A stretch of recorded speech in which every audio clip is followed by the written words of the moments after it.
Welcome to the Audible. I'm your host, Joshua Clallan. Changing the call live here every Wednesday night. I'm live here on Bucks Report. We got an action-packed show for you tonight with special guests Greg Auman and Bradley Pinion of the Tampa Bay Buccaneers. Before we get into that, let's announce this week's giveaway. This week we have a Buccaneers pennant flag. Just give you guys a sneak peek right here. So it is the Tampa Bay Buccaneers, NFC South Division, with their logo right there. So we'll be giving away that for next week's contest. So you guys know how to do it. If you're on Twitter, retweet. If you're on Facebook, make sure you share. Again, make sure your sharing settings are public, because if you're sharing it and it's not public, we cannot see who shared it. And if you're on YouTube, make sure you give a comment on that like section. Tonight's show is going to be brought to us by Taylor Allen. Therapeutic ketones, pure therapeutic ketones. Quarantine has obviously done a number on all of us. Some of us have had packed on a couple pounds here and there. So if you're looking for a 10-day challenge, a system reboot, or just a better you, let's shed those extra pounds, be more energized, more focused, better sleep, clear that brain fog. And let's talk about how my wife, Taylor, can help you better yourself, whether you're sitting, whether you're working, whether you're sleeping. You're burning fat on these things. And it's not just one of those, promos or whatever. I use them myself. Every day I use these things. They give you energy. They burn fat. They're absolutely amazing. So definitely check them out. With that being said, let's jump right into the kickoff. The kickoff is brought to you by Wolf the Barber, located in Almighty Cuts in Brandon, Florida. Call 508. Sorry about that. Call 508-718-7865 to schedule your first haircut today and receive $5 off. Check them out also at wolfmanthebarber.com. So there's been a lot of things kind of going on with the Tampa Bay Buccaneers. Let's start with the news that broke right the day after my show. Shady McCoy. LaShawn McCoy is now a Buccaneer. I don't know how you guys feel about that, but I'm excited about that. Just the veteran leadership he can provide to these young guys in a Ronald Jones and a Keyshawn Vaughn, a Dario Gagabwale.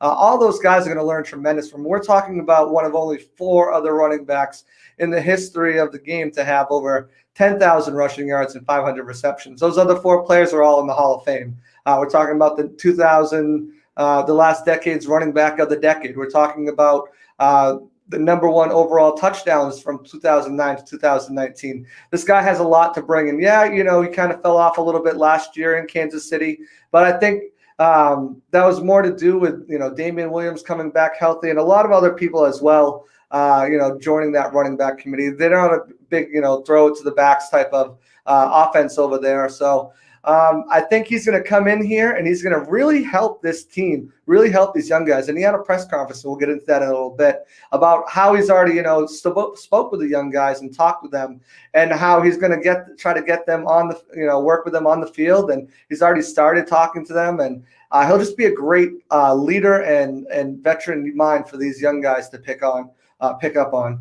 Also, kind of some injury news that happened today. We heard from Bruce Arians' press conference, Tyler Johnson, 5th-round rookie draft pick. He got injured. He's dealing with an injury today. Hasn't really been practicing. That's a big deal, because these rookies, as Bruce Arians has loved to remind us every press conference, they've already missed about 400 to 500 snaps with no OTAs, mini camps, spring practices. So that puts them behind the curve a little bit, especially getting the offensive down, and not only that, getting his chemistry down with Tom Brady. It's an unfortunate thing, but they did bring back wide receiver Jaden Mickens. He was released a couple of days ago. They brought him back, kind of to replace him for now, someone who's got a familiar face in the offense. So going forward, hopefully Tyler Johnson gets healthy sooner rather than later, because I think he's going to be the number 3 wide receiver on this team, and I think he's going to be a potential stud, especially in the 5th round when they drafted him. I couldn't believe that. Pro Football Focus had Levante David tied for the 3rd best defender in the NFC South. He was above Cam Jordan, but he was behind guys like Grady Jarrett and Demario Davis. Obviously I'm biased here and call me a homer, but I think Levante David is, probably one of, if not the best linebackers in the league. I think Bobby Wagner's right up there. Obviously, he was up there with Luke Kuechly. There's a couple other players that maybe give him a run for his money, but the guy's consistent is, and he just puts up the stats. He puts up the plays. He barely misses games to injuries. And if you just look at his numbers compared to some of the other numbers in the history of the game, not just of the game guys that he's played with, you can see that they really stack up well all across the board with all these players that, he gets overshadowed by.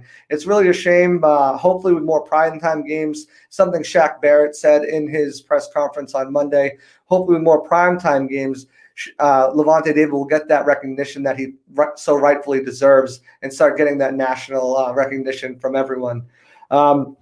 Speaking of national recognition and this defense, Good Morning Football, Peter Schrager says Devin White will be a top 10 linebacker, top 10 player next year on the top 100 list. They were talking about that. And he thinks Devin White has the potential to sneak up into that top 10 area. He just thinks with this defense, with the primetime games that national media is going to finally get to see this team and these players and what they can do, that he had 90 tackles as a rookie, and he missed, he only played in about, I think, 14, 13 games. So just to build upon that, his second year in the system with Todd Bowles, obviously been learning under Lavonte David. You have to think he's going to step in, be more comfortable, and show more leadership on the ball, off the ball, and be able to make more plays. And with that comes the recognition that this Tampa Bay team rightfully deserves. And you look at the disrespect of someone like Shaq Barrett. And I know it's just a video game, but Madden 85 for the sack leader, and some of these other stats that are coming out, it's just kind of crazy. But staying on the topic of stats, Pro Football Focus had Tampa Bay had the most pressures in the NFL last year with 359. Right behind them were the New Orleans Saints at 355. But that just shows you how much pressure this team is putting on an opposing quarterback. And that was with JPP missing half of the year. You're talking about Devin White missing a few games. So if this team can continue to make those pressures and get those pressures, even if Shaq's sack, say that 3 times fast, even if Shaq's sack total does go down a little bit, if the pressures continue, that's what's going to be the biggest, contributing factor on this defense steamrolling ahead. Todd Bowles said in an earlier press conference this past year that Vita Vea is going to get more snaps, which Vita Vea's more snaps. We saw how many pressures he got, finishing the top 6 of all defensive linemen. And he was an arm's length of reach away from, multiple sacks last year. So Vita Vea can step up. Devin White, a full healthy season. And I really like this dude, Khalil Davis, that they drafted in the 6th round. The guy's got freakish speed for a guy his size. If he comes in as a sub rusher, I think the pressures are going to stay there and stay consistent with last year when they were the top ranked team in the league with pressure. So that's good. Obviously, the veterans and the rookies have reported to camp. One name that everyone was watching and all eyeballs were on was Donovan Smith. Donovan Smith did report. He posted a picture to his Instagram. He is there. He's looking forward to this season. Doesn't look like he's going to opt out. Looks like, all systems are go with his team. Obviously, the opt-out date is tomorrow by 4 o'clock. We haven't heard any rumblings of any Tampa Bay players thinking about opting out, but we'll see as that deadline approaches. Hopefully nobody does. Hopefully it's full steam ahead. But if they do, obviously, as a fan, as a family man, as a reporter, I understand, and I wish them nothing but the best. Tom House, Tom Brady's throwing coach. I don't know if many of you know this, but Tom House is Tom Brady's throwing coach. He helps him with his technique, his throwing ability. He works with him usually every offseason. He's been seeing videos of Tom Brady at practice and said, Tom Brady's looking great out there.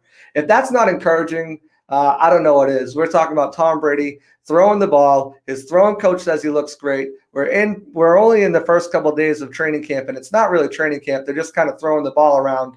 Obviously, there was no OTAs or mini camp to warm up, so that's great news. Hopefully it continues. Hopefully everything goes well there. The Athletic, speaking about Tom Brady and the offense, the Athletic has the Bucs rated as the 11th best offense in the league. I don't follow that. I don't really understand that ranking. I truly believe that this is going to be a top 5 offense in the league, if not top 3. Just looking at the weapons, the firepower, Tom Brady's decision-making, Bruce Arians calling the plays, and with Byron Leftwich there as well, I just think this offense is going to be amazing and very difficult to stop. And then you want to talk about, we brought in McCoy, number 1 in touchdowns the past decade, Gronk. Gronk is number 2 in touchdowns in the past decade. So you have the number 1 and number 2 player with the most touchdowns in the past decade. Obviously, we're talking about mostly the earlier years of the decade. We've kind of seen them both fall off a little bit. But if they can give us a quarter of that production, then we're in a good spot. Happy birthday, belated birthday now to Tom Brady, turned 43. Yes, that is right. The Buccaneers have a 43-year-old quarterback that's going to hopefully lead them to a Super Bowl. If you ask anybody to ever say that in the history of a game, that a 43 quarterback would be looking at seriously leading a team to a Super Bowl rather than, even playing at a high competitive level like Tom is, I think they'd all laugh at you before, Tom Brady came around and did it. We've seen Warren Moon and Vinny Testaverde, but not at this level. So all the players, like I said, they all reported to camp, and you saw some of the guys modeling in their jerseys: Vita Vea, Sean Murphy-Bunting, Carlton Davis, Jamal Dean. A couple of them were wearing their new numbers, sporting them out, having a lot of fun with it behind the green screen. And it's nice to see everybody kind of getting dressed up in their uniforms for promos and shots like that later. So it's nice to see them in pads and new uniforms. Those new uniforms are so fresh. The red and the white and the pewter. I can't wait to see them out on the field with them. Keyshawn Vaughn, he was at practice yesterday. It was open to the media. He wasn't working out with the team. He was seen walking around the field with a mask on. Hopefully that's good prognosis that he'll be back sooner rather than later. Obviously, we won't know anything. Not trying to speculate or anything, but the COVID guidelines are if you test asymptomatic and you have multiple negative tests, and after 5 days, you can come back off of that list. If you do have a positive test and you need multiple tests, and then it's a 10-day period, you can come off. So we're reaching about almost a 10-day period. He was put on that list last Monday, Monday to Monday, 7. So you're looking at tomorrow, Friday the latest. If he's not off that list, then I kind of start to worry. But I mean, precautions is the biggest thing right here, is to take every single one of them that you can to protect everybody else in that locker room, players and coaches included. Let's see. We have Colin Cowherd. He's known to, be a big Tom Brady supporter, and he looks like he's bringing that support down to Tampa. He thinks this team has a Super Bowl roster and it's ready. It's not in a rebuild. It's ready to go, and they're poised to make a run. So, I mean, I feel like I'm not the only one that thinks that. I think a lot of you guys think that too. So excited for that to hopefully transpire, especially within their backyard.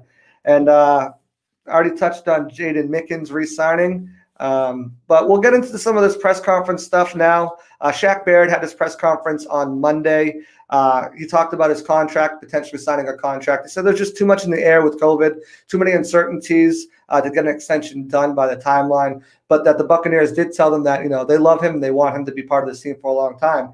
So that's a good news there. Someone asked him if he had 12 sacks, would he be happy with it? He kind of made a joke. He said, if I only have 12 sacks, that means the season got canceled, which is funny to hear. But then he said, no, seriously, if the team is winning and I'm getting my pressures and everyone else is, that's really all that matters. I just want this team to be doing a good job and winning. And he said that, practices without preseason games, you need to treat practice like preseason, and real games like this, the practice like real games. He's excited, that the Saints the first test. He thinks that, they kind of gave it to him a little bit last year, and he's excited with this team to give it to them back and have that first test right off the jump. Shady McCoy, he had his press conference yesterday. Let me tell you something. This is the most humble Shady McCoy, LaShawn McCoy, I've ever seen.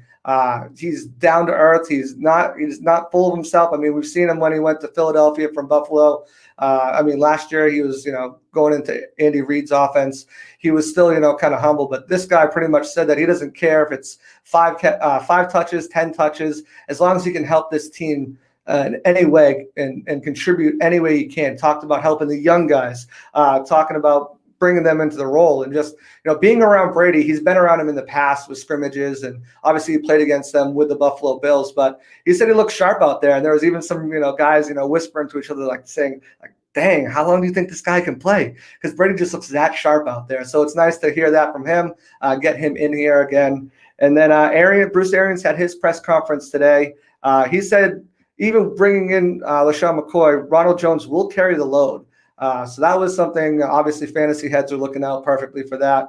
But, he's got that confidence in him, but that confidence is only going to be there for how long? Until Rojo makes a mistake. We remember that game in December where he got benched for missing a blocking assignment. Hopefully that's something that he's worked on. We know he's been working on his passing all summer in Arizona. So hopefully all this comes to fruition and he'll be that guy with LaShawn and Keyshawn Vaughn helping out in the backfield. He said that JPP and Vita should be ready for full pads. But Vita will have a club on his hand. A hotel bubble is something that one of the reporters asked them, and they have a hotel sequestered that players who don't feel comfortable going home can stay there. They'll be staying there before every home game, anyways. So that's something that was interesting to hear that he had. He said that the vets look in great shape. The rookies need a little work. It looks like they're coming right out of OTAs. Obviously, Tyler Johnson being injured was one of the big things, and he's just Greg Auman, who we're about to have on right now. He asked the question about a plan in place for coaching staff. If the coaching staff, someone gets infected, is there a contingency plan? And he said he's got a contingency plan all the way from the ground up to make sure that everyone is, covered if something does happen. So with that being said, let's bring on our guest. Greg Auman for the Press Box. Is sponsored by Down and Dirty Pressure Washing and COVID-19 Sanitation. They're family owned and operated using eco-friendly products, serving the Hillsborough County, Pasco, and Pinellas counties. Mention Bucks Report when you give them a call and get $20 off your service. 813-957-5243 for a free estimate. So let's bring him on here. Greg Auman of The Athletic. Thanks for being here, Greg. How you doing tonight? Hey, doing well. Thanks for having me on. Absolutely.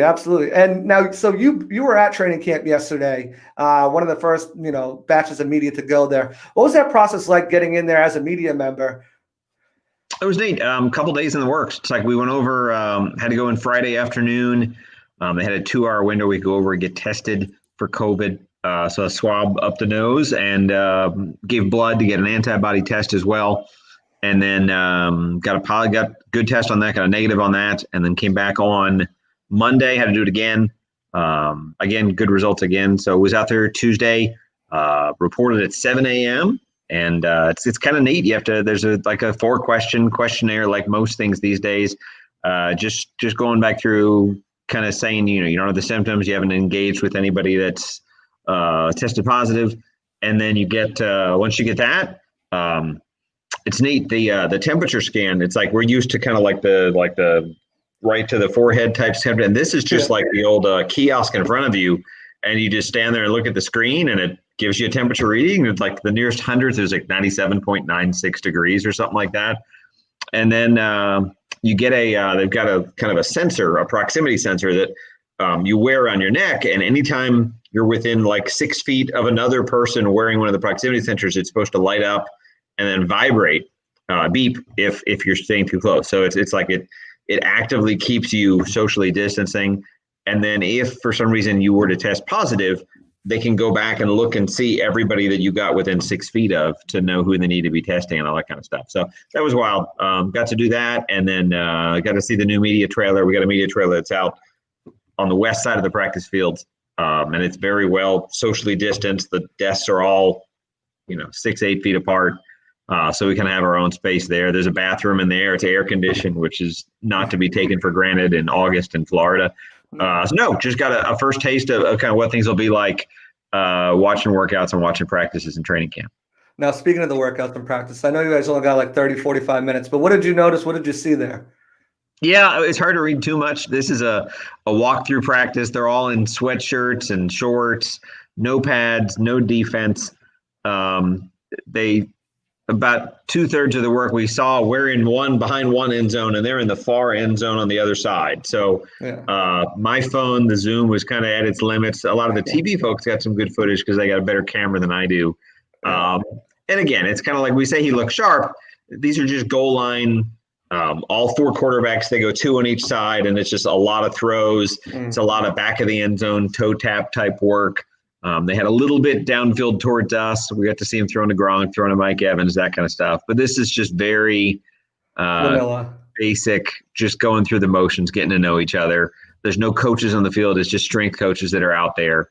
It's not like they're really drawing up much of anything. So it's neat to see. It's your first chance to see Tom Brady and Rob Gronkowski and LaShawn McCoy. So it's all very cool, but there's not a whole lot you'd really take away from it, I guess, is what I'd say. Yeah. I mean, and we heard Arians today in his press conference said, the veterans came in and they're in shape and they're ready to go. They're looking sharp. The rookies, not so much. Looks like they just came out of OTAs. What else did you take out of some of these press conferences? We'll start with Arians first. Yeah, I mean, what he said about the rookies is right. I mean, it's one of those where normally you get signed with an NFL team and you're in their weight room, working with their coaches, eating at their training table May 1. And you have 3 full months to get yourself kind of the way they want you to look before you report to training camp. And here, I mean, I'm sure they were able to mail them workouts and kind of give them advice, but with COVID, you're kind of on your own. So I think it's one of those where the guys came in and are now in the physical shape they're used to being in kind of 1st of May. So it makes it that much tougher for these undrafted guys to stick, if you will. I think some of the receivers are dinged up. Tyler Johnson's out right now. Josh Pearson, another undrafted guy, is out for about a week with a groin injury. So didn't say too much from that. And Bruce talked about Vita Vea, going to have a club on his hand. I think you mentioned kind of at the start of practice. JPP should be fine. They're going to be careful with him because it's still 5 weeks before they play, but he's doing fine. Bruce was fine today. There wasn't a whole lot today. Like you said, the fact that Ronald Jones is kind of a clear-cut number 1 is probably the most interesting, if only from like a fantasy standpoint. Yeah. I know like The Athletic, when I looked at our fantasy people did their own rankings. And like I think they had Keyshawn Vaughn as the number 32 back in fantasy right now, and Rojo is like number 43. Yeah. So if you can get Rojo at 43, that's probably looking pretty good right now as far as that. That's like a late round flyer for a guy that's now a primary running back. So I think some of that too is that, you draft Keyshawn Vaughn in the 3rd round, you have high hopes for him, but he's had no off season. He's had no OTAs or rookie mini camp. And then when he does get here to training camp, he spends the first week in the building, not in the building because he's on the COVID list. So yeah. I think he's said it's not a big thing for where he is in week 1 or week 5. I just think he set himself back a little bit that way. So Ronald Jones is kind of the most known commodity. I think they'll very quickly see what they have in LaShawn McCoy and where they can fit him in. But it certainly sounds today like this is, very much Ronald Jones as a starter, which is something he did even in the second half last year. He was kind of 1 and 1A with Barber, if you will. So that's really good news for Ronald Jones. He's put in a lot of time this summer. Getting bigger, working on his hands, catching 300 balls a day, that kind of stuff. That was the main thing. Bruce didn't have like a ridiculously newsy one, but we just talked to him last week, so he didn't really need a huge thing. Last time we talked to him, it had been like 2 months since we talked to him, so it's a little bit more normal now. Exactly, yeah. And just to piggyback on the Keyshawn Vaughn, like I've read, at least, I'm not positive on this, correct me if I'm wrong, but if you're asymptomatic, you can come back after 5 days. With Keyshawn Vaughn, we're almost approaching 10 days. Does that say anything to you that maybe he tested positive for it and that's why he's been out? I know you posted yesterday that he was out on the practice field with the mask on walking around, but what do you think that prognosis is with him? Yeah, I don't know. I mean, it's one of those where I think it's reasonable to think that he's, I mean, when those players came in at the start of camp, there's kind of a ramp up process where you're there and there's like 2 days of pure conditioning and then you're cleared to go on to something else. So it sounds like he's kind of starting that process now. It's like you have to, again, it's like you have to, once you tested positive, we don't know that is the case with Keyshawn, but once you have it, it's multiple negative tests that are more than 24 hours apart. So again, it's not a huge thing that he hasn't been there yet. But it's getting to that point where it's going to impact him. So, I mean, the other 2 backs that are, Sedware and Ray Colley are both in protocol right now as well. We don't know if that's just because they were around Keyshawn or whether they have their own positive tests. But again, if it's like a week from now and they're all still out, that's definitely going to be a setback for what they can do and how ready they can be. We got a week from Friday, we'll be starting practices with the Bucs, and a week from Monday, we'll be starting padded practices. So this stuff is starting to come up pretty quick. Absolutely. Yeah, I saw. I mean, they gotta kind of get into gear. Speaking of, you mentioned the undrafted free agents that Arians talked about. Is there any UDFA that thinks has a possibility to make this team out of camp, or do you see most of them going on to the practice squad like Arians has also talked about? Yeah, no, I think it definitely could. Logistically, the guys that are probably in the best position make it. I mean, you could have an undrafted rookie offensive lineman make their cut, even if they had 9. It's like the backup interior linemen on the offensive line are all really inexperienced. So there's not a ton of guys that have played in the league. Last year, you think about last year, they had guys like Earl Watford that had played a ton in the league. So now you're looking at guys like John Molchon from Boise State, Zach Shackelford from Texas. They both could be in the mix because Shackelford is a center, and they kind of like John Molchon as a center. Other guys that could stick. I mean, if you're thinking about a 5th corner right now, it's kind of up there. It could be MJ Stewart. It could be Parnell Motley from Oklahoma. He'd be another guy that'd be kind of in the hunt for things. I definitely think outside linebacker. We don't know if they'll keep 4 or 5. You know that Shaq and JPP and Anthony Nelson are the first 3, but 4 and 5 are pretty up for grabs. So that could be a guy from last year's practice squad like Quentin Bell or Cousin Daniels, or that could be an undrafted rookie like Michael Divinity. He's got a little bit of an inside-outside flexibility where he's played both. Sometimes that 9th linebacker spot, it helps if you can back people up at both positions. That way, if somebody gets hurt in game, you're kind of there as an understudy both inside and outside. Cam Gill is a small school guy from Wagner who's played some inside and outside, kind of has an outside linebacker's resume and an inside linebacker's body type, if you will. So it would not surprise me if one of those 2 made the cut and the other one made the practice squad as well. Yeah, absolutely. I mean, we can talk about Cam Gill, another one of those small school guys that Jason likes to bring in so much. So you definitely have his eye on him. So any surprise cuts or, players you think that might make the roster that you didn't initially?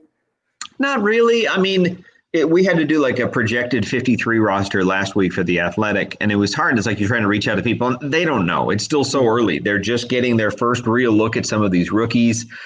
They're guys that seem really sharp in Zoom meetings, and you get them out there on the practice field, and they don't know their way around in a real-time, bullets flying all directions kind of thing. So I guess the trickiest things to pick right now are how they change their offensive allotment. Okay, it's like now if LaShawn McCoy's there, you can make a decent case that they keep 5 backs instead of 4, because your 4th back would be Daria Gunbowale, who had 300 snaps on special teams, was a captain on special teams, would fill in as a third down pass catching back for whoever they put in that role.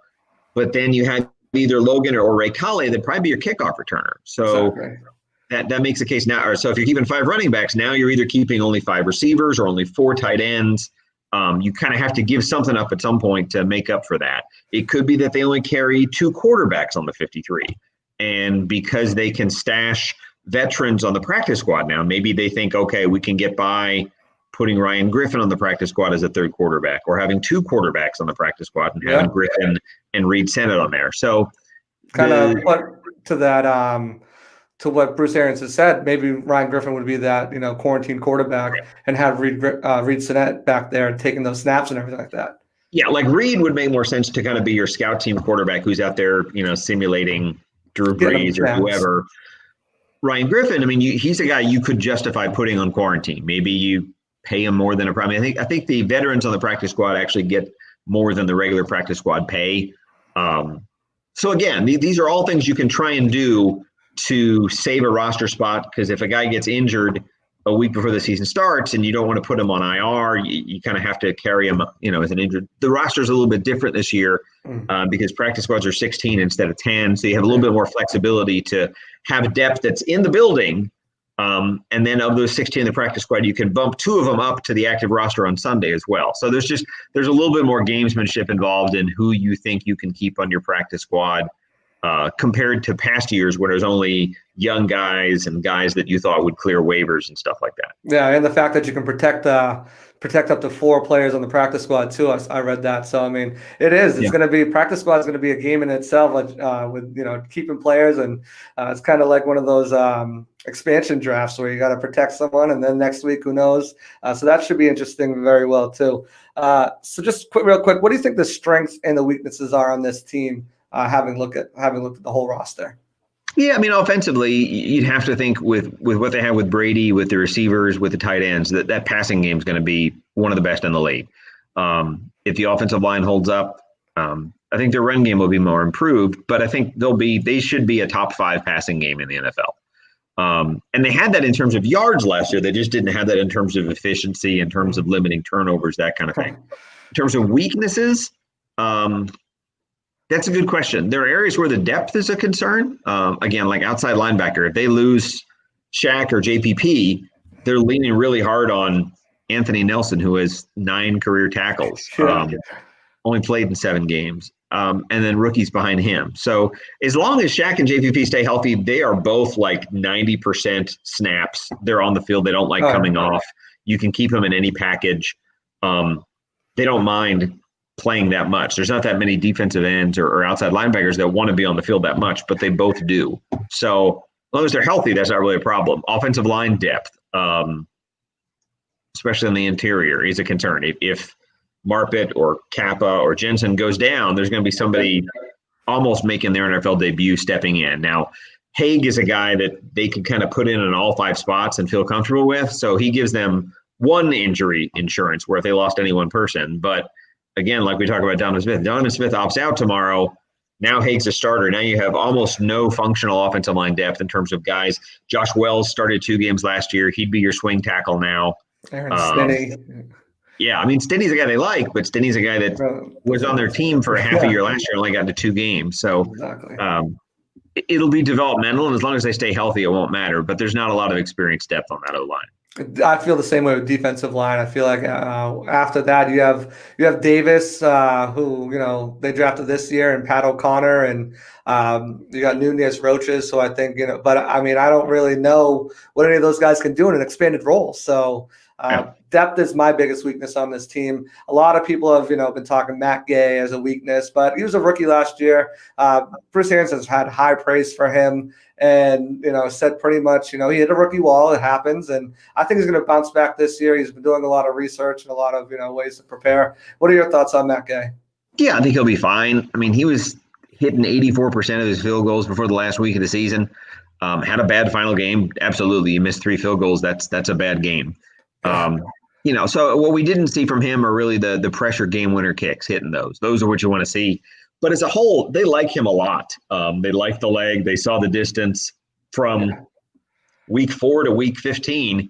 He was a really good, consistent kicker. Didn't look like a rookie. But again, that Giants game, I mean, there's lots that went wrong in that Giants game. People pinned that on him. Yes, thank you. They were up 18 at halftime in that game and lost. So thank you. It wasn't just the kicker. Again, he had a kick to win the game and he missed it. So I can completely understand that. But it's not like everything else went right in that game. So, no, I think they have a lot of confidence in him. They brought in a guy named Elliott Fry, who's there as another kicker, but especially without a preseason game to miss a kick in, it's Matt Gay's job. He's going to have to lose. If he's going to lose it, he's going to lose it in the season. So I know he took it to heart last year, wanted to finish the year a lot better than he did.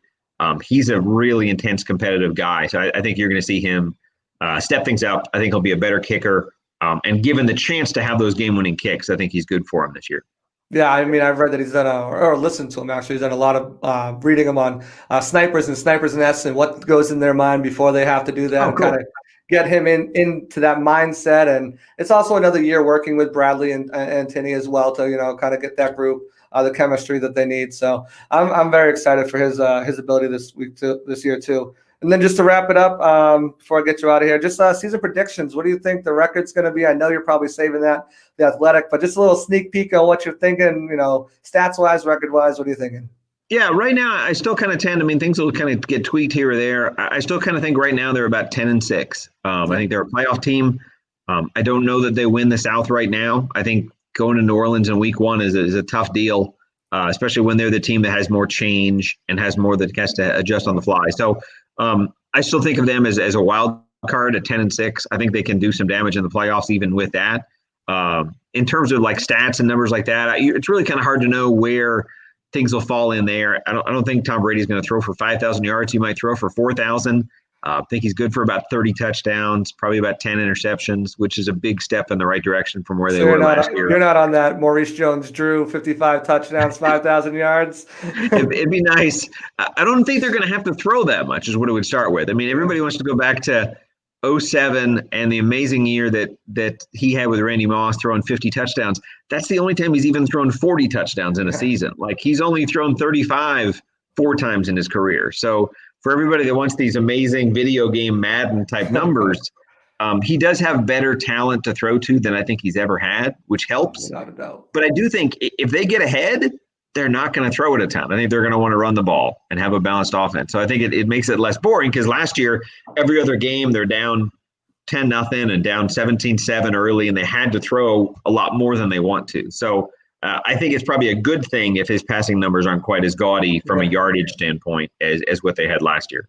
I just think with Brady and Bruce and both of those two guys, and not to say they have egos, but if the running game isn't working when they're trying to run the ball out, these are guys that will step on your throat the first chance they get. And if that means throwing the ball another, 20 times more than they wanted to, I think that's something that they would do. And I see, high points, high scoring this year. Maybe not 55 touchdowns, but I got Brady right around 30, 35, 38 touchdowns. I think there's going to be some of those games where he's just going to pass it, and say, you know what, call the audible and just say, hey, we're throwing it to Mike Evans, or we're throwing it to Gronk, and boom, touchdown. Just the experience and the competitive level on this team, I think, is going to be through the roof. 35 touchdowns would be a team record. And I mean, the team's been around longer than Tom Brady has, so that's impressive. You can get 35 touchdowns. I don't think anybody's going to scoff at that. No, not at all. Well, Greg, I want to appreciate you for coming on here. Thanks again. Thanks for everything you've done for me as well. Greg's been like a mentor toward me. He's helped me out tremendously. So I want to thank you again personally. And then just promote yourself. Oh, yeah. Everything I write's at theathletic.com. Everything on Twitter is my name, GREGAUMAN. We just finished up a 40% off special right now, but if you check, usually we got a good deal for subscribers right now. I think it's a free 30-day trial where you can check out. Don't get it just for me. We got like 50 NFL writers. We got writers in every NFL team. Ton of coverage for every major league team in NHL, NBA. We got guys in the bubble in Orlando. We have guys in Edmonton and Toronto covering hockey. A ton of college writers that are hopeful they're going to have seasons to write about too. So yeah, thanks very much for having me on, and thanks to everybody already subscribing with The Athletic. Absolutely. I'm a subscriber, and I didn't even use a promo, but it's worth it. So make sure you guys get onto that. That's actually how I met Greg in the first place. So again, thank you for your time, and I'll talk to you soon, man. All right. Thanks again for having me. Take care. Absolutely. Have a good one. All right, so there you have it. Greg Allman at The Athletic. Good stuff. He's been at training camp already. He's in all these Zoom meetings with me, usually asking some great questions. So make sure you check out The Athletic. It's a great, great site. I get a lot of my information and news. He actually had a one-on-one interview with Rojo a little while back, which was, some great insight. So make sure you definitely check that out. So we're going to jump into the halftime real quick. I just want to promo this giveaway this week again. It is make sure you like, share, retweet. If you're on Twitter, retweet. If you're on YouTube, comment, like. If you are in Facebook, make sure you share, but make sure you share publicly because we can't see if it's private. So this year we have the Tampa Bay Buccaneers banner, NFC South with the logo at the bottom. Forgive me. This is a very tall banner. It's probably around 4 feet. Also, every contest winner that wins a prize, they get a free bottle opener that says the Audible, Buck Support, my logo, my name. It's pretty cool. Use it to crack open all your brewskis while you're watching the Audible. So let's go ahead and announce this week's winner, or last week's winner, I should say, for the Shaq Barrett t-shirt. Remember, these were very limited. They gave them out with a ticket package last year. You can't buy these. Shaq Barrett, still got the sticker on it, never worn. So we're going to announce the winner real quick. The winner is Nathan Wales. Nathan Wales. So if you're watching, buddy, make sure you shoot me a DM. If not, I'll find you and shoot you a DM. Thank you very much for sharing, liking, commenting, retweeting, guys. Appreciate it. Make sure you do it right now so you can get a chance to win some great prizes. Next week, we'll have another autographed photo. So make sure you guys are tuning in and like, share, retweet. Go ahead and do that. So we'll get into some comments real quick before we jump into halftime. So let's go. We started off from the top. Mina K, Joshua Clown, thanks for doing the show, man. I look forward to tuning in. Greg, your voice is soothing. Actually, that was not the top. So now we'll start at the top. Thanks, Mina. Matthew Probus, please take political talk elsewhere. I don't know what's going on there. Maybe you're ahead of me. Hoping Levante and Evans get the rep they deserve. Me too, man. I really hope that happens because they deserve it. It's been far too long since they've stepped out on the scene that people just don't give them the credit they need. Bucks, I want to see White blitz more. That's what I love from him in college. And that's something that Bruce Arians touched in his press conference last week. And we touched on the show as well. He said that, Devin White and Levante David both, he wants to see more of them, both of them more active in the blitz game, and that Devin White's been working on some moves this offseason, so he'll be able to hopefully, have a couple more counter moves and moves he can use to get to the quarterback. So that'll be good. This defense is going to be more fun than the offense to watch, in my opinion. I think they're just going to both be amazing. I said it before, I'll say it again, top 5 on both of them. I really think that both of these players are going to be absolutely amazing. Devin White, Levante David, and then both sides of the ball is just going to be incredible to watch. James Wilder, 2021 Ring of Honor. I know, Benny, you've been on that. Shoot the Tampa Bay Buccaneers an email. Maybe they'll respond to you. Who knows, man? Nothing I can do here, but support your opinion and agree with it. Yaj, do you see us getting more help on the O-line before the season starts? Well, that's something Greg just talked about as a depth concern. If Donovan Smith did opt out, Joe Hay goes to the left side, and then you're pretty much starting someone with 2 or less experience games in the NFL. Hopefully that's something that they can address, or maybe they see enough where they think they're capable of going in there. I mean, there's been guys that have stepped in, undrafted late round draft picks that have stepped in and been all-world contributors right away. So we'll see what happens there, and hopefully things progress with these young guys. He's so old. The General. Hello, Josh. Hi, Livia. How you doing? I'm your biggest fan. You might have to fight Bill Miller for that one, but I appreciate you guys so much. Matthew Probus laughing. I don't know what you guys are talking about. Hi, Joshua. What's up, Mom? How you doing? Love you. Bucks till I die. Coward also said that 9.5 wins not long ago. He's just covering bases. Well, I mean, things change. I mean, I'm sure you've seen some video and Shady McCoy. I think that makes, his opinion might change a little bit. I still think this team is going to win at least 11 games, if not 12. They just look poised to make a huge splash this season. As Shady McCoy said, they're building something special here, and I'm excited to see, what it is as well. Olivia, you're going to be famous. Hopefully, I'll take y'all along with me. Pat Corrigan laughing. I don't know what I'm missing here. I might not be getting all the comments. So sounds like Josh is getting hots for TB12. I've had the hots for TB12. Have you guys seen Ted too? He's got a cardboard cutout in his office. It's not a cardboard cutout. It's a big poster. Leave me alone. Josh is trying to get into a hotel to get inside to check out TV. Hey. That's enough, guys. I know where he lives. I'll just go to his house. Buccaneers punter Bradley Pinion is coming up next. He'll be here at 8:30, so make sure you guys stay tuning in. Shady was a great add to the team. Great veteran status and experience. I completely agree. I think he's going to do tremendous with these young guys, bringing them along and just being a factor in the offense. We're talking about a guy, like I said, over 1,100 rushing yards, 500 receptions. 11,000 rushing yards, 500 receptions in his career. Only 4 other players have done that, and they're all in the Hall of Fame. So, get another ring, be part of it. He's humble. Like I said, this is the most humble LaShawn McCoy I've ever seen, and he's excited to be a part of this, excited to be here in Tampa, and I'm excited to have him just as much as you are. I love the Audible. Love you, Mina. Thank you very much. Mina K, say the Godfather. Joshua Clown, thanks for doing the show. I look forward to tuning in. Greg, your voice is soothing. Yeah, Greg's a great guy. I want to thank him again for coming on. Needs special teams to be on point, extra points, and field goal. Yeah, I mean, if you look at around the league, though, there's been multiple kickers who have struggled with the extra points recently. You just think about Steven Gostkowski with the Patriots, especially before he went down. He missed a bunch of extra points. And ever since they moved that back, it's not automatic. So you hope that everyone makes it. But even the great Justin Tucker have missed a few last year as well. Fede Carrella, let's go. Josh Galan. Thanks, Fede. Appreciate you. 4K passing yards, 32 TDs, 11 interceptions. That's definitely a reasonable stat line that he could have. I think he's going to throw a little bit more. Just the competitive nature of him. And like I said, if the running game doesn't work for some reason, he's going to go out there and not hesitate to throw it on second down, on third down. The weapons he has and the accuracy and the consistency that he has throwing the ball, I think he'll be able to get it done. No problem. Great interview, Josh. Matt Probus, thank you, man. I appreciate you. Lucky goal tonight. Sweet looking banner. Thanks, Pat. Make sure you share. Try to enter to win. I know you're a Patriots fan too, but if you're a Lightning fan, it'll look nice in that man cave of yours. Tampa Bay Lightning won. Yeah. Whatever, Yaj. LOL, I want the banner. Make sure you share it. Yeah, share it. You're on Facebook. Make sure you share it as public. Go into your settings. Even if it's after you share it, change it to public so we can see.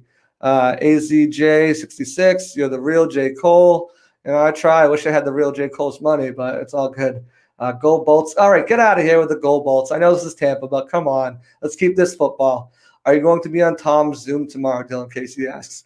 I am hoping. Tom is such a big guy that there's a registration for it. I've obviously put in to register, hoping to hear back. So hopefully I'll be in there. Hopefully I'll be asking your questions and, for you guys. So that's the hope. Mom loves you. You're amazing. Oh, thanks, Mom. I appreciate you too. So let's get into the halftime, brought to you by Maltronic headphones and speakers.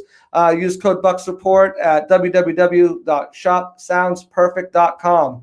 Receive 40% off your order. Sounds perfect. We got the hat trick right here, the Spaceman, Rocket Man, and then we have the headphones right here. Guys, I don't know what you're doing. Ready is coming on. The website's right there. Ready, and screenshot it and go check it out because this product is amazing. Like, I'm not promoting these products because I want to, or I'm promoting them because they're great products. And you should definitely check them out. 40% off. Where are you going to get that? I mean, check it out. ShopSoundsPerfect.com. Sounds perfect. So let's go into the halftime. So we talked about it a little bit with Greg. 16-man practice squads are coming, up from 12, which was just recently bumped up from 10. They'll be able to have 6 veterans on that practice squad with unlimited accrued time. Usually, I believe it was 2 accrued seasons. If you had 2 full accrued seasons, you were not able to join the practice squad. It might have been 3, but I'm pretty sure it was 2. So you couldn't join the practice squad. They've wiped that because of COVID. So you can have up to 6 veterans who have more than 2 to 3 accrued seasons on there. Each Tuesday, you'll be able to protect 4 members of your practice squad that other teams cannot poach signed to their active roster. If you don't know, or as you do know, if you do sign a player from someone else's practice squad, they have to go into your roster for, I believe it's 2 weeks before you can let them go. And unlimited players will be able to return from IR after 3 weeks, starting September 6th at 4:00. So if you have players that are on IR, doesn't matter what for, they can come back after 3 weeks. There's no 8-week, 6-week rule because of everything up in the air. This is a new rule they put in this year. Any player you throw on IR can come back after 3 weeks. Another thing we kind of touched with Greg Allman about the practice squad is you can bring a player off the practice squad up to 90 minutes, or 2 players actually, up to 90 minutes before game time. So say something's going on, you've had these guys practicing all week, maybe Blaine Gabbert's not feeling good, you've got Ryan Griffin in QB quarantine on the practice squad, you bring him on, or you bring a guy like Reed Sinnett up, or you have a Javon Hagan or a wide receiver go down or something, they're not feeling it, you can bring them on, bring them back up to the practice squad. The only thing is they have to stay on the active roster. They go right back to the active roster the day after the game. So they go right back to your practice squad from the active roster. So that's a new wrinkle. That's pretty cool. I don't know how it's going to stay going forward. I think the rule is great. I think it should be like that. But for this season, at least 2 players up to 90 minutes, you can bring them back, which is really cool, to help teams out. Opt-out. The opt-out day is officially tomorrow at 4:00. We haven't heard any Buccaneers opt out. We have heard a numerous amount of players opt out, and they're kind of coming fast. They started last week with a bunch of Patriots. Nate Solder was one of them as well for the Giants left tackle. Some other opt-outs that happened recently. Robert Bodine, he's a center/guard. Albert Wilson and Alan Hearns, 2 wideouts for that Miami Dolphins team. They want to talk about bringing Tua in. Now they don't really have anyone throw to him. They didn't really have anyone throw to him for him to throw to before. You're talking about Devontae Parker. That's about it. Sam Beal, cornerback for the Giants. Travis Benjamin, wide receiver. He opted out. Marcus Gilbert, who was, I believe, a tackle for the Cardinals. Their offense was questionable already. They got Josh Jacobs in the draft in the 3rd round, which was a huge steal, in my opinion. But, now they had one of their other tackles opt out. C.J. Mosley from the Jets, which a lot of people made a big deal about. But I believe he only played in 2 games last year. He's already made like $34 million from the Jets. So the Jets are just a terrible franchise. They traded away one of the best players in the game for a couple lottery dartboards at the end of the round 1. I just don't understand, what they're thinking and what's going on through them. Obviously, they couldn't control C.J. Mosley, but it's just not a good look for the Jets all the way around. Speaking of people opting out, there was another coach that came out that found out he was tested positive for COVID-19. We know about, obviously, Sean Payton from the Saints. He was one of the first people we heard about, him and Von Miller. Those are the two big names that we heard test positive for COVID. But now Doug Peterson for the Philadelphia Eagles, he tested positive for COVID-19 recently. He's been sequestered at home, obviously quarantining, doing Zoom meetings and stuff like that, but can't wait to get back. I think I heard somewhere John Gruden told his team that he tested positive just to see the reaction. That's a typical John Gruden. Hey, man, got the quarantine, man. It's typical John Gruden. That was a terrible impression. I need to get Frank Caliendo on here to help me out with that. But yeah, I mean, it's crazy how it's going to hit. It's going to hit a lot more. I know. I see you in the comments with the Florida sweep of the Boston teams. Leave me alone. It's going to be a lot. There's going to be a lot more names that test positive. These guys are the ones that opted out recently. Gardner Minshew was placed on the COVID reserve list. He was on, and then a couple days later, he was off. So, I mean, that must mean he tested negative twice. But another quarterback that was on there was Matt Stafford. And Matt Stafford, all the news around his positive test with COVID-19 was not good news. I guess he had a false positive test. His wife was very angry. She went on, social media and started blasting the Lions organization, everything like that. It's obviously these things are going to happen. It's a difficult situation because, everyone needs to make sure everyone else is safe to protect the entire team. To protect the entire team. So, I mean, they're going to look out for every player, not just one. It's not Matt Stafford doesn't get special treatment because he's the quarterback of that team. So, I mean, if it came out there and it's reported like that, I mean, obviously, it's false news, but it's something that's going to happen. It's not going to be the first time a player's going to have a false positive test. So it's just something that's even going on. $50,000 fine for refusing a COVID test. And also the other fines that came out for going out and putting yourself in nefarious behavior. There's $50,000 up to 4 game suspension without pay if you catch COVID from going to a nightclub or a restaurant or going to a concert or a house party with more than 10 people. So you could face up to fines and suspensions. Those things are all coming down the line with the NFL. So it's going to be interesting to see how that all shakes out. And then one other thing that recently happened in the news, not necessarily NFL, but if you smell what The Rock is buying, and it's the XFL. The Rock just bought the XFL with a couple other partnership groups. So that's interesting to see. You got The Rock in there. It's like a real life Ballers. I don't know what's going on with him. Maybe a midlife crisis, but he could have bought the thing himself, I think, for $15 million, but he decided to go in with somebody. So that's interesting. We'll see where that goes and how it comes about. Maybe we will, maybe we'll get something done sooner rather than later, and we'll get XFL spring football back up. It looks like we have our guest in the lobby. So I'm going to go ahead and introduce him and bring him on here. So we have Inside the Huddle. It's sponsored by Auction of Champions. If you don't know about Auction of Champions, they're a sports memorabilia auction site with weekly auctions of auction memorabilia, cards, and with no reserves. Check them out on their website, auctionofchampions.com, and on Facebook and Instagram. Mention Bucks Report on the How You Heard About Us section and receive $5 off your first order. Also, they have a signed Gronkowski jersey up there, a signed Gronkowski helmet up there. The auction ends tonight for those 2 pieces. Make sure you go check them out. You save $5 on them. I would definitely, for sure, at least take a little, trip over to the website, see if you like anything. Definitely get on there. So we'll bring our guests. Without further ado, we have Buccaneers punter Bradley Pinion. Bradley, how you doing today? Doing well. How about yourself? Doing really well, man. Thanks for coming on here. Really appreciate you. No problem. So how's the offseason been? What have you been doing, man?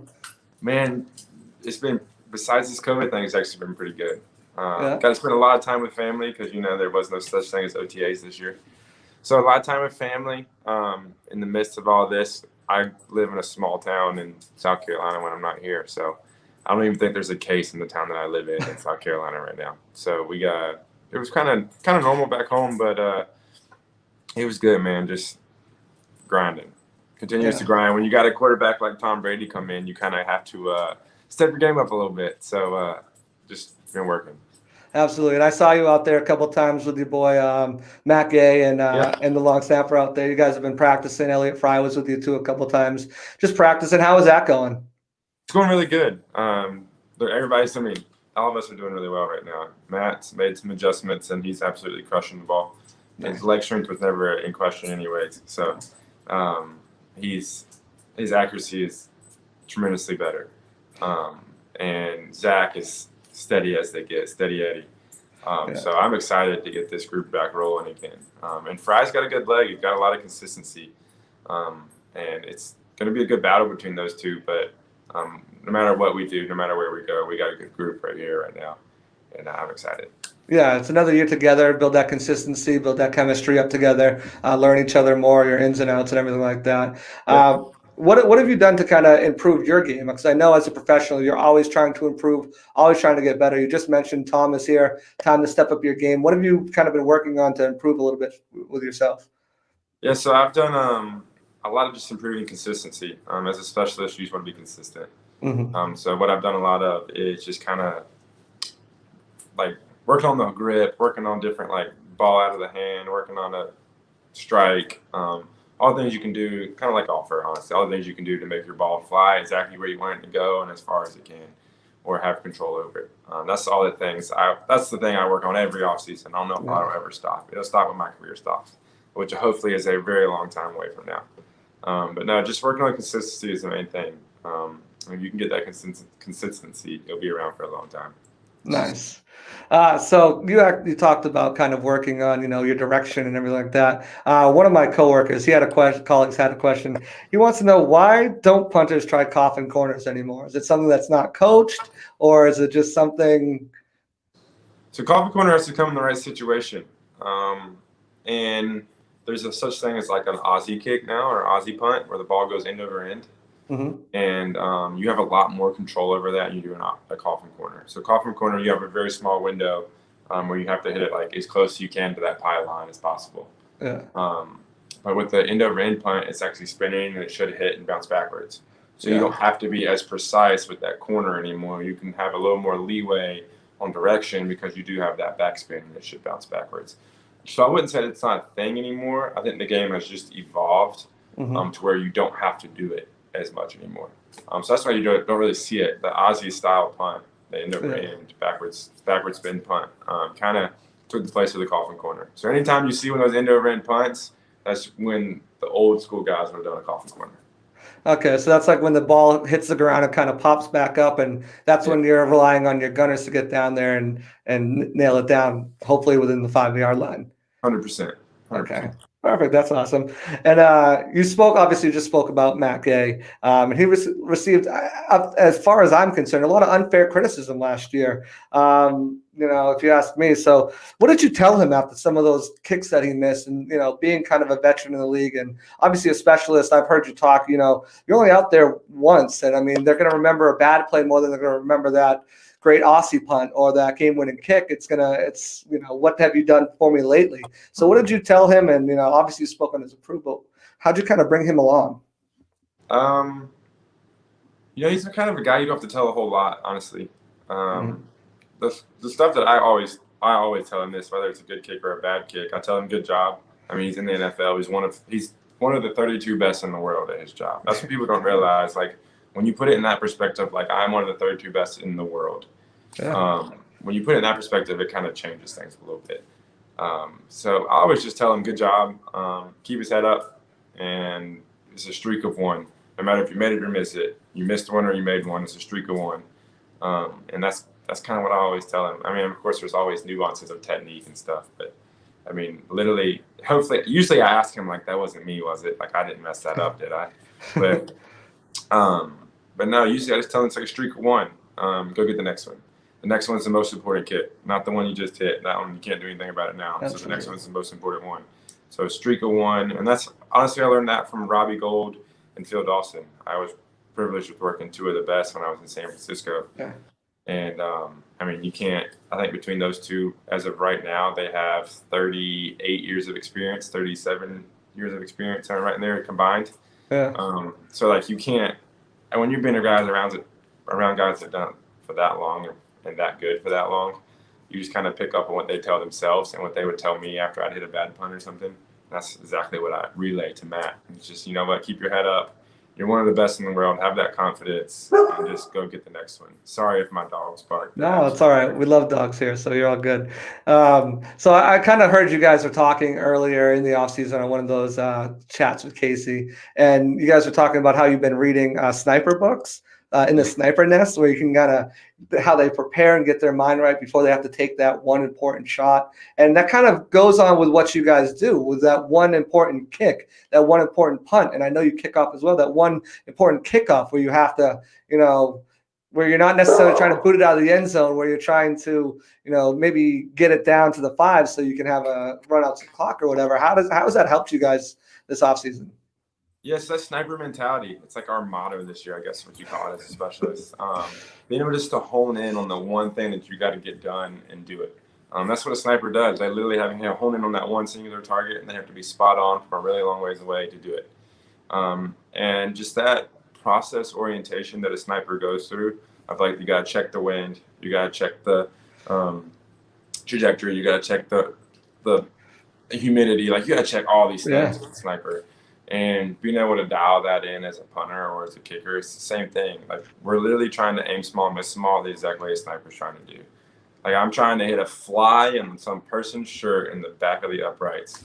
And you literally got to do the same thing when you're kicking. So like that mentality of like, you know what, I'm going to aim small, I'm going to miss small, I'm going to hit my target every single time. Even down to the breathing techniques of like how to quiet your body.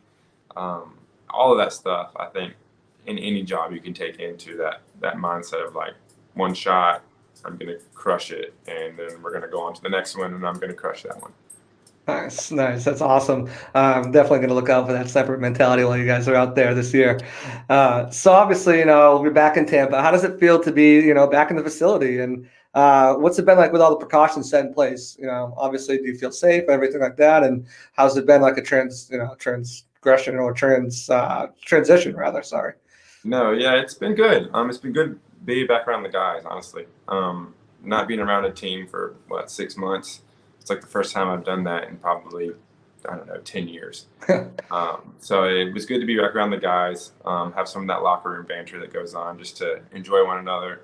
Yeah. And then COVID protocols, honestly, like I feel very safe inside the facility. Nice. Everybody's wearing a mask. If you're indoors, you're wearing a mask. Everybody's 6 feet apart, at least in the locker rooms. We've made locker rooms. So like, everything is, you can't, if you're going to get it, you're not going to get it in the facility. Everything's cleaned like every 30 seconds. It feels like all the doors basically remain open. So you don't have to put your hands on them. Like food, snacks, everything is being handed to you instead of you going in and grabbing it. So you're not getting 80 guys grabbing everything.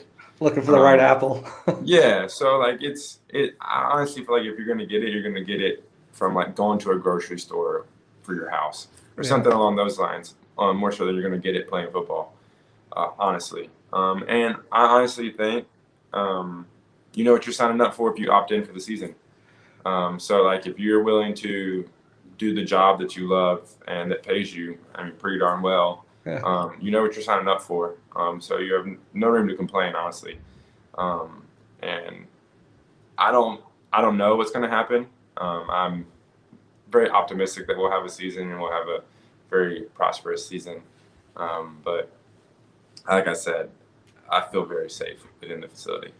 Now, speaking of opted out, is that something that ever crossed your mind, or were you all in from the get-go? No, okay. All right. Because some players, you've seen it happening all around the league, but just wanted to ask you. Obviously, everyone wants to know he's here, he's the guy, he's the man. Have you met Tom Brady yet? Have you talked to him? Have you guys had a conversation at all? Yeah, we've met, and basically I've just told him, when you mess up, I'm here to help you out. That's my job as a punter. When you mess up, I got your back. And that's all it is. Who knows how many times I'll punt this year? Optimistically, it's going to be pretty low. Yeah. I hope we have a lot of kickoffs. I'm holding a lot of field goals. Nice. But no, you can just tell the dynamic of the whole entire organization is we're going for the Super Bowl. It's either Super Bowl or nothing for us. And that's, you can just kind of, nobody's come out and said it, but you can just feel it. Yeah. And that's what you want. Honestly, when I was back in Clemson, that's the way we felt at Clemson. It was either national championship or bust. And that's what you want. You want everybody for that common goal of going for the national championship or going for the Super Bowl. And you're going to do everything in your power to get there. Yeah, and I mean that kind of leads into the question I was going to ask you. Do so you obviously feel a different vibe around the organization than you felt last year? Different, more focused, invigorated locker room. Everyone's kind of like dialed in. I don't know if I'd call it a more focused or a more dialed in, because our team. I mean, you weren't going to find a team that worked harder than our team did last year. Honestly, Yeah. I mean, we were a very cohesive group who worked our tails off. But just the I don't even know how to put it into words, honestly. When you have I'll put it this way: when you have somebody who's won it, 5 times going for 6 or 6 times going for 7, whatever it might be, too many to count. When you have somebody like that in a locker room, and when you have the additions of Gronk and Shady with the other people that we already had, like Mike and Chris and Bray, like you have all of these studs.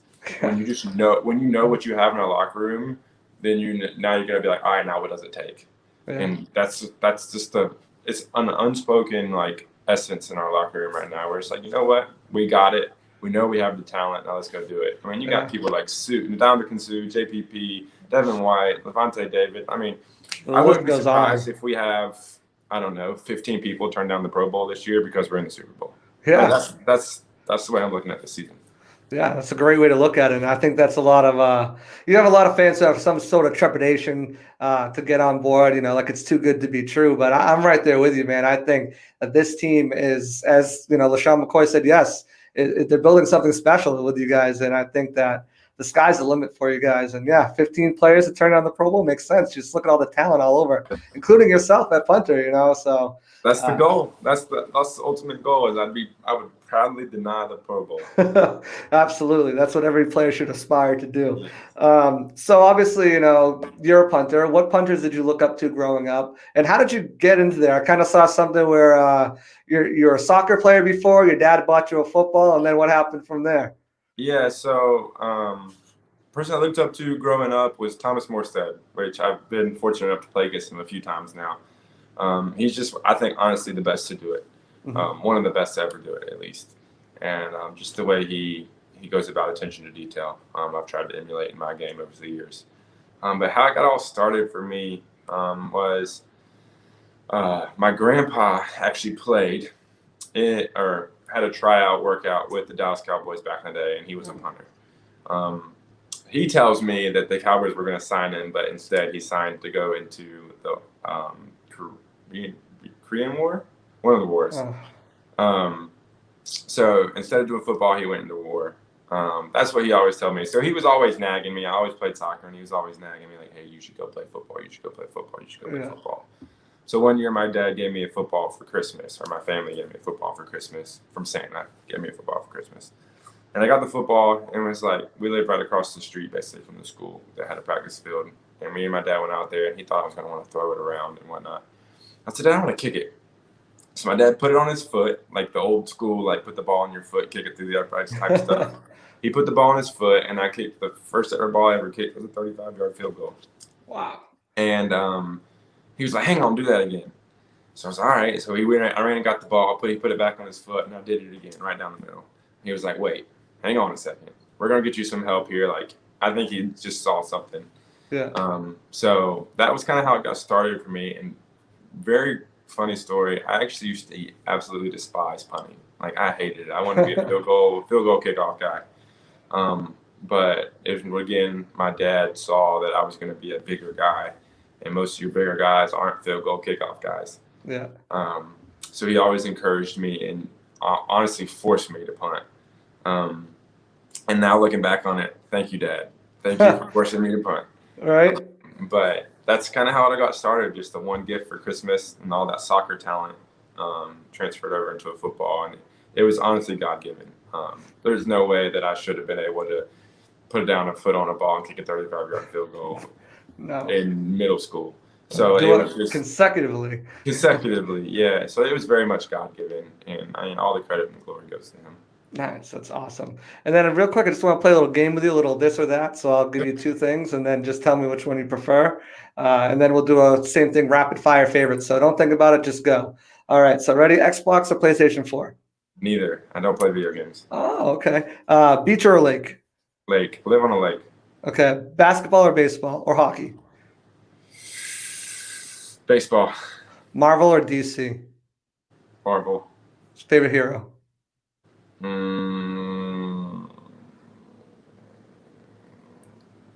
I can't pick one. Okay, so I feel the same way. Dog or cat? I think I know this answer. Dog. I have 4 of them. Coke or Pepsi? Pepsi. Beer, wine, or liquor? Liquor. City or country? Country. Car or truck? Truck. Leckler or McAfee?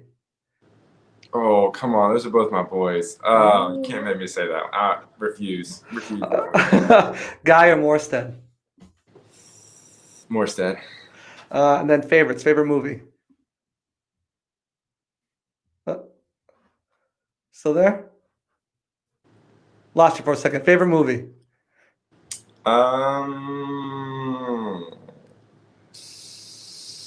Inception. Favorite place you've ever been? Maldives. Favorite food? Pineapple. Dessert? Coconut cake. Drink? Mountain Dew Zero. Color? Pewter. Oh, nice one there. TV show? Community. Oh, I love that show. It's on Netflix right now. Season? Favorite season on the TV show? No, season of the year. Ooh, fall. Favorite, actually, you already said player. You said that was Morstead. Favorite sports team other than the Buccaneers? Dodgers. Favorite game you watched? Favorite game I watched? Any sport. And then the same thing, favorite game you played? Game I've watched. I would say Panthers versus Patriots. Vinatieri's game-winning field goal. I like Super that Bowl. I like that answer a lot. And then you said played in. I've played in. Would have to be Orange Bowl my sophomore year of college. Nice. All right, well, that's going to wrap it up. Thank you so much for coming on here. Really appreciated having on here. Obviously, best of luck this season. And do you want to promote yourself? I know you have the Punts for Pups. Do you want to tell the people about that real quick? So Punts for Pups. Every punt inside the 20-yard line, we go to the local Hillsborough County Pet Resource Center. We go basically sponsor the dogs for every punts are inside the 20. So say I have 2 punts inside the 20 in that game, we will go to the Pet Resource Center on the day after the game. Play with the pups, figure out good-mannered ones or whatever you want to call it. Not to be good-mannered ones. The ones that we feel like lay on our heart that need to be adopted. And we sponsor the whole adoption. We pay for it. You get a goodie bag, get all these things, and they're just basically free to a good home. All you got to do is come in and get them. So be looking out for that this year. We're going to do it again this year. We were 16 for 16 last year. All 16 dogs that we did got adopted. So, nice. Yes. Awesome. Well, thank you, everyone. Again, Bradley Pignon, punter for the Tampa Bay Buccaneers. Have a great season. We'll talk to you soon, man. Appreciate it. Have a good one. All right, that was Bradley Pignon, obviously punter, some good stuff in there. So we're kind of running up against the clock. We're going to jump right into the 4-point stance. 4-point stance is brought to you by Pewter Plumbing. Let them tackle all your plumbing needs. They're state certified, serving Hillsborough, Pinellas, and Pasco counties. Call 813-478-9150 for a free estimate. Again, screenshot these numbers, give them a call, guys. So our first question comes from Ben Cornett on Facebook. He says, with multiple tight ends that the Bucs have, who will get the majority of the snaps and who will get the goal line snaps? Majority of the snaps, I think early in the season, I think you'll see a lot of that Brady-Gronk connection while he still figures out these other receivers and other tight ends on this team. Going forward after that, I can see O.J. Howard being more involved, Cam Brate more involved, and that kind of ties right in, to the red zone. Obviously, we know Gronk's red zone ability, but I can see a lot of 3 tight end sets with Mike Evans on the outside with this team, and just putting those big bodies up against those cornerbacks and saying, here, try to cover these 3 guys. All of them are athletic. You got O.J. and Gronk who can line up inside, outside. Same with Cam Brate. Good luck stopping this formation. And while you're trying to, here's Rojo up the middle. So I think that they'll all get plenty of run on the goal line. And as far as majority of snaps, I think that will change throughout the season. Early in the season, look for Gronk to have the most, though. 509 Wolf on Twitter says, I really hope Wirfs improves on pass blocking. I went back to his tape, and he is far from a finished product. What is your opinion on him? That was kind of one of the things that came out about Wirfs is his pass blocking needed some improvement. Obviously, he was a mauler in the run game, super athleticism. You've seen him jump out of the pool twice now. His combine numbers were just insane. But I think he'll get better. I think having an O.J. Howard, having a Rob Gronkowski to kind of bring him along, chip those blocking, and Donovan Smith, as much slack as he gets, he's still a good technique guy. Having him there to kind of show him the ropes and teach him. They have a really good offensive line coach. I think he'll be fine. Obviously, Bruce Arians in his press conference said no rookie is going to get handed a job no matter what their draft status is. So he's got to go out and earn it. Joe Haig is there just in case he can't. But I don't foresee him. I mean, I just think I thought he was the best offensive lineman in the draft, and for them to get him 4th. I know why Mekhi Becton kind of went ahead of him because of the raw ability. Andrew Thomas was probably the safest, and Jedrick Wills. I feel like he projects more as a guard, or left tackle. Obviously the Buccaneers needed a right tackle. I think Tristan Wirfs is a perfect perfect player for this situation. So I think he's going to be fine. I'm excited to see him on the field once pads get going up against obviously 2 of the best pass rushers in the league. So I'm not worried about him at all. Pat Corrigan on Facebook asked, what is the management doing to protect the players? Well, we kind of heard from Greg Auman. We kind of heard from Bradley Pinion. What they're doing really is testing. Testing will be done, every day for the players, every couple days for these media members. They'll be wearing proximity chips that, lets them know when there's been standing, too close to someone for too long.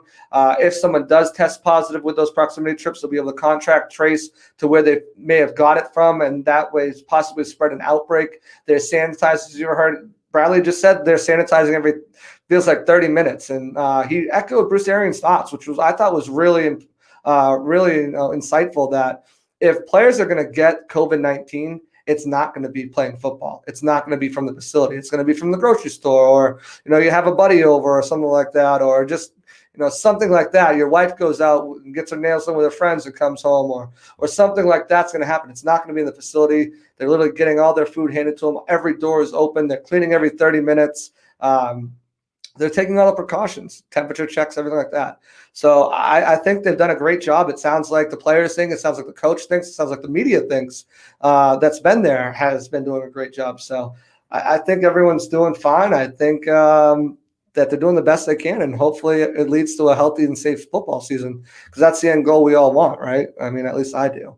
And our 4th question on the 4-point stance, then we'll get to some of those comments before we get on the overtime drive. If you notice, we kind of switched up the order, added a segment, so we'll kind of get into that and the overtime drive as well. 4th question comes from Ron McClary on Facebook Messenger. He says, what is the current depth at linebacker besides White and David? Besides White and David, I don't really see a 3rd linebacker that you're like, oh, okay, if one of those guys goes down, he'll cover, and we'll be fine. They have Kevin Minter, Jack Cicci. We talked about with Greg Auman about a Divinity Jr. with his ability to play inside and outside. There isn't a guy that stands out there that's like, okay, if one of these guys go down, we should be okay for a little bit. They have a couple special teams guys, a couple of guys with, some promise. Obviously, you had Kendall Beckwith got, waived with his non-football injury because he got into that car accident. He looked like a promising player, but now they don't really have anyone there with the kind of skill set that you're hoping could come in and step in with an injury. I mean, maybe Divinity's that guy, but maybe Cicci can be, a serviceable guy. But, like Greg Allman said on those outside linebackers, the same thing. You got to hope that there's no injury to that linebacking core, because there's not a guy there that you can really feel comfortable with playing either inside or outside if one of those guys goes down with an injury and has to be out for a long period of time. Cici did a serviceable job last year. Him and Kevin Minter kind of playing there, but we'll see. I mean, there's obviously openings and positions up for grabs there, and we'll see what these players do and try to seize their opportunities and try to get those spots. But it should be an interesting season back there by any means anyways. Let's go back and read up some comments, and then we'll get to the drive. What do we say? I'm not going to end on that one. We'll be on Tom's Zoom. I'm going to try to be. Okay, here we go. Right here. D-Bev, Dylan, my guy. Where have you been? Where have both of you been? I haven't seen either of you on this show at all. So get here next Wednesday on time. Also, yes, don't forget, comment, like on YouTube, share publicly on Facebook, and retweet on Twitter. It's not too late for you to get entered into win that flag for next week's giveaway. Put J. Cole on the Zoom tomorrow. He is local media. I say the same thing, but you got all these national guys coming out of the woodwork that obviously want to see Tom. I mean, who wouldn't? He's streaming. They put pads on next, right? I believe it's the 17th. They start padded workouts. 17th. So I know I've been busy lately, but I'm back. Good to have you back. First time was 50% Boston media. Hopefully they won't take a bunch of the spots again. Yeah, well, you kind of had to expect that. What can you do? Sorry, Josh. No worries, man. Glad to have you here. Oh, sorry, Josh, but Boston sucks, and hoping the Rays come back tonight and beat the Sox. It is what it is. I'm from the area. I'm kind of have allegiances to some of those sports, but I'm all in on this Bucks team, man. You won't find someone supporting and rooting for this Bucks team, bigger than me. I am all about it. The Heat beat the Celtics, Josh. Nana. I know, and the Lightning beat the Bruins. All right. Get out of here, guys. John Gruden is not a good dude. Imagine being a Boston fan. Guys, that's enough of this. I know you see this. I did see that, and that's why I was dying laughing earlier. I don't know. When I was doing the halftime. You guys are my YouTube boys. I love you both. T-Prep's in the building. Dylan and B-Bev must be a full moon. The Bucks literally have so many weapons. If we don't win a Super Bowl this year, it's because of COVID. I agree. There's so much parity in this NFL league. That's one of the best things about this football league is that, at any point in time, anyone could win. Boulder Bradley Pinion at Donovan Smith charity event last year. That's awesome. BP counting on you this year. Keep doing the damn thing. All right, real quick, I've got another sponsor that I want to get out there and promote as well. She's brand new. Definitely check her out. I know we're in Florida, so, there are some things to do. The Overtime Drive is brought to you by Jessica Pavalardo. She's a local independent travel agent who books anything from car rentals to hotels, cruises, theme parks, all-inclusive and more. All her travel services are free. They're free. All you got to do is just reach out to her. They're free. So, let her do all the work, and you have all the fun. Check her out on Facebook page at facebook.com/MDVJessica or her website at jessica@mdvtrips.com.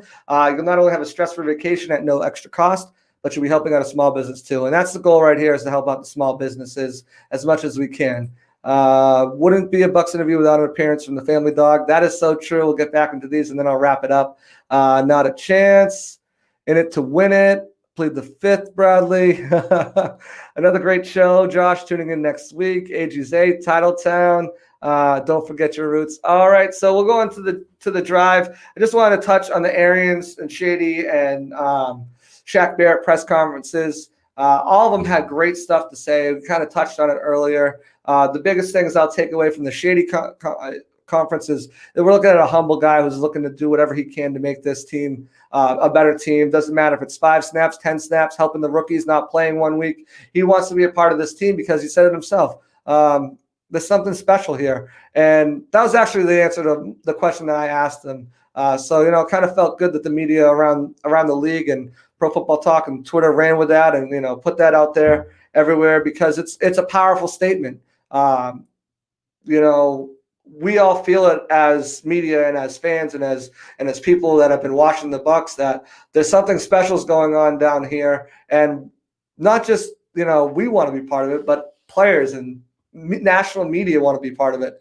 So, buckle up, guys. It should be a great season. Arians, the thing that, that I took away from that is obviously Ronald Jones is the guy. He said it point blank, Ronald Jones is the guy. And all the other guys are fighting for roles. Obviously, he touched on, LaShawn McCoy. So he's a hell of a receiver. Still got a great first step. And, he'll be there, pass catching wise and be contributing there. But, I mean, from all points and considered, it sounds like unless Rojo makes a mistake, he's going to be the guy to go forward. So that was good to hear. Also, the bubble talk, that they've already have a hotel sequestered. I know some players are already over there. Reed Sinet's over there. They're staying at this hotel, which no one goes in, no one goes out. It's their hotel, and it's pretty much their quarantine lockdown bubble. Veteran players will be given every opportunity to stay at this hotel if they don't want to go around and be around their family. We'll see how many veterans opt into that, see how many veterans stay at their houses. But that was something interesting as well. Obviously, he broke the news about Tyler Johnson being injured. We heard Greg Auman say that Josh Pearson is injured.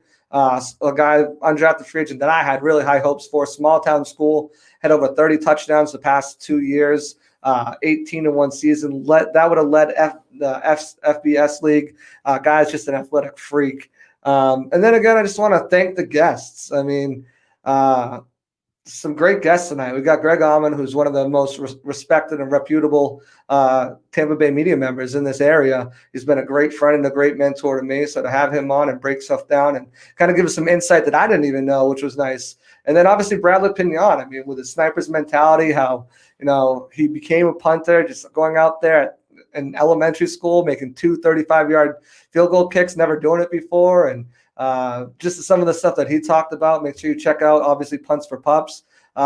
Great interviews, great people, and I'm glad I could bring it to you. Again, we started at 7:30. We're going up at 8:55 up against the clock because you know why? We got Peter's show coming up next, the Sports Web, so make sure you stick right here. Don't go anywhere. He's got some great stuff tonight, as always. But I want to give a big thanks to my guests. Obviously, Greg Auman of The Athletic, Bradley Pignon of the Tampa Bay Buccaneers, my advertisers, Wolf the Barber, Peter Plumbing, Maltronic, Auction Champions down in Dirty Power Washing, Jessica Papalato, promos for you, my wife. Make sure you go to the beginning of this, check out the ketones she's selling, message me, find her, message her. But make sure you keep it right here for the Sports Web. Up next with Peter Blake. Tune in next week. Thanks for watching the Audible. I'm Joshua Cole Allen, changing the call live here on Bucks Report every Wednesday. 7:30 now. Might have to go 7. Who knows? But you won't want to miss a play. Thank you all. Have a great night.